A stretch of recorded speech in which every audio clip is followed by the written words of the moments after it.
My supreme namaskarams to all of you. I am really happy and proud enough to say that just within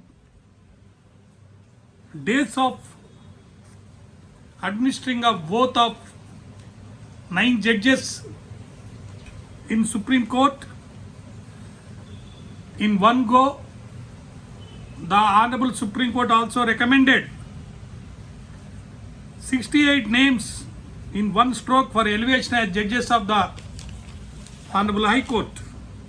We are all proud of it. The information till now received shows that on August 5 and September 1, the collegium, by considering the resolutions in the back-to-back meetings, considered about 112 candidates for High Court appointments, and then 68 of 112 names have been recommended for appointments to 12 High Courts. Further, of the 68, there are 44 from the bar and 24 from the judicial services. Really, these decisions are historic, and a woman judicial officer belonging to the scheduled tribes, Marley Wangkang, is also recommended as judge of the Guwahati High Court. If the government also accept this recommendation, then she would be the first ever High Court judge from the state of Mizoram. Apart from that, out of these 68 judges, including that judge from High Court of Guwahati, Honorable Supreme Court recommended for 10 women as judges of Supreme Court. Not only this, the collegium has sought further details about 16 candidates whose names were considered in its meetings. So, the 3-member collegium consisting of Honorable Chief Justice N.V. Ramana Garu, A.M. Kanvalkar recommending, and U.A. Lalit recommending 7 names of the Telangana High Court on August 17, and on the same day the 5-member collegium also had recommended 9 names for elevation to the benches of the Supreme Court. And then these 68 judges names recommendation clearly shows that the Honorable Supreme Court is acting very speedily in order to do justice to the parties speedily. But we need to know till now what has happened regarding this collegium system. In order to know the functioning and the necessary changes that are required in the collegial system, the National Judicial Appointments Commission Act, NJSA, and the necessary amendments were struck down by the Honorable Supreme Court by a majority opinion of 4:1 on 16th October 2015. Due to that, the 2 decades old collegium system of judges appointing judges in higher judiciary is restored. The outcome of the 3 judges case and dismissal of the another public interest litigation petition filed by NGO Suraj India Trust in January 2013, and thereafter NJAC Act coming into force, and then dismissal of the said definitely makes us to understand that collegium system which is in force shall be thoroughly checked and reviewed and has to be implemented. We know that Honorable Justice Chalameswar Garu, contrary to the majority decision,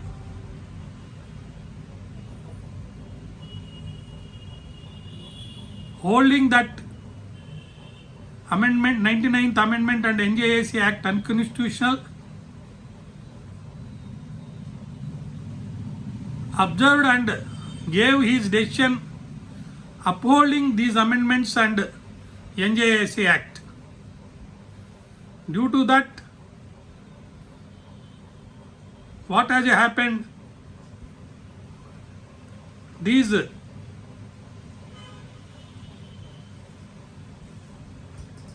collegium system has come into force, but however, the Supreme Court also acknowledged that the collegium system of judges appointing judges, see, the judges appointing judges is lacking transparency and credibility, which would be rectified bar improved by the judiciary. So this is what required.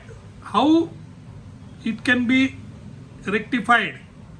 How there will be transparency and credibility? These things we have to understand in the light of the fact, by considering the speed in which the judges are being appointed now by the Honorable Supreme Court. While considering this, we must keep in mind that the judgment of the Honorable Supreme Court dated 16th October 2015 by a majority of 4:1, striking down the NJAC Act and amendment, due to which there is replacement of the 2-decade-old collegium system of appointing judges in the higher judiciary, is hailed by great lawyers Prashant Bhushan and Ram Jethmalani, who had appeared for the petitioner challenging NJAC, while the other jurists, lawyers and activists such as KK Venugopal, KTS Tulasi and Jay Prakash Narayan opposed it. Whatever it is, now we have to understand what Honorable Justice Chalameswar has observed and held the acts, NJAC Act and amendment are constitutional, is that he observed and held that the proposed composition of the NJAC would not be a constitutional issue and that it could have acted as a check. I am reminding it could have acted as a check on wholesome trade-offs within the collegium and incestuous accommodations between judicial and executive branches. What are the later developments that have occurred since from 2015 onwards after this judgment? We have to keep in mind. On 3rd November 2015, the Honorable Supreme Court upheld that it is open to bringing greater transparency in the collegium system within the following existing 4 parameters, with opinions from both the parties, that is the petitioners who challenged the NJAC and the government. What are those 4 parameters? One is how the collegium can be made transparent. Second is the fixing of eligibility criteria for a person to be considered suitable for appointment as a judge. We know very well that under Article 124, Class 2, there are parameters, rather the details about who has to be, about the qualifications required for appointment of a judge at Supreme Court. But still, The second parameter that was considered by the Honorable Supreme Court is the fixing of eligibility criteria for a person to be considered suitable for appointment as a judge. The third parameter is a process to receive and deal with complaints against judges without compromising on judicial independence. So, judicial independence is the most important aspect which is part of the basic structure of the constitution that has to be protected, and there shall not be any interference of legislature and executive or any other organ in that matter. So for that reason, these three parameters and one more parameter, that is there must be debate on whether a permanent separate secretariat is required, and if so, its functioning, composition and powers. Regarding these four parameters, subsequently on 19th of November 2015, the then Attorney General Mukul Rohatgi informed the Honorable Supreme Court that central government will not prepare a draft memorandum for judicial appointments contrary to committed earlier, and suggested the same to be done through a judgment. But later on, no judgment has come till date to my knowledge and the information that is available. Considering all these four parameters and improving the collegium systems, procedures and selecting the judges and avoiding the comments on judges appointing judges, ignoring the clear provisions of the constitution is not done. So how successfully and speedily we may get appointment of judges, for that matter in the entire judiciary, not only in the higher judiciary, that is Supreme Court and High Court, but the finger is lingering and looking at us and saying that what has happened, why since 2015 onwards till date there are no recommendations or suggestions made by the learned counsel for the petitioners, and of course the central government did not offer and said that it doesn't want to offer anything, and then from the intellectuals or juries or whosoever they may be, why there is no discussion, open discussion? How can there be transparency? How can there be viswasaniyata, credibility, without there being a clear picture, clear rules and regulations and notifications or law regarding appointment of judges to higher judiciary?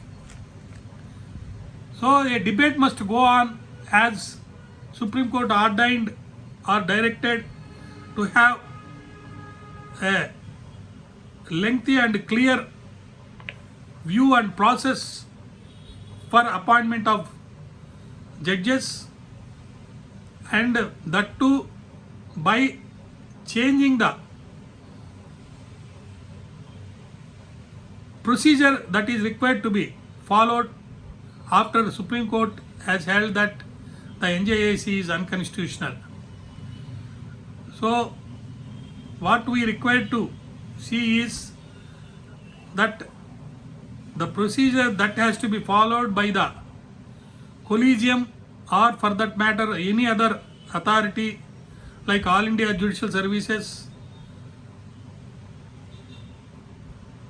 must be considered, so that we have to see and avoid the unwholesome trade-offs within the collegium and incestuous accommodation between judicial and executive branches, as observed by the Honorable Justice Jasti Selmeswar Garu, and also to avoid the criticism of judges appointing judges, ignoring the powers that are there as per the constitution and more particularly under Article 124, and there being no word collegium anywhere in the either in the constitution or in any amendments.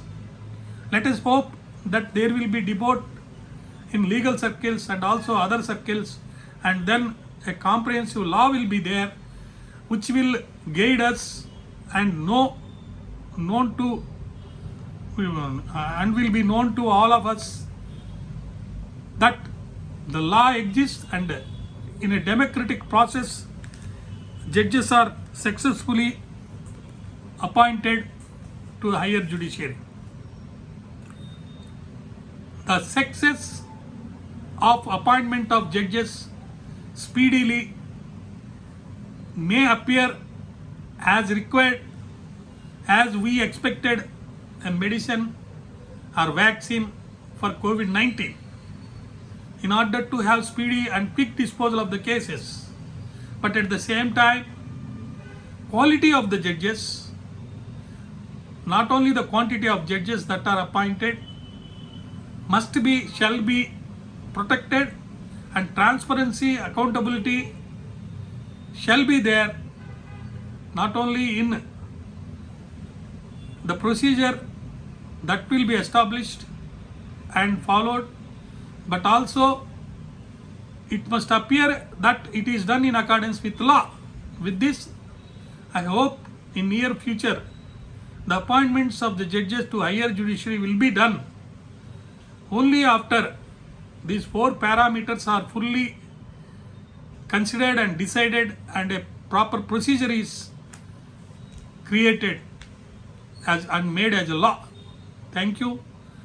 I hope you like my views and may differ the views of me, but please subscribe my channel and also request others to subscribe the channel and send your views also on this subject. Thank you very much.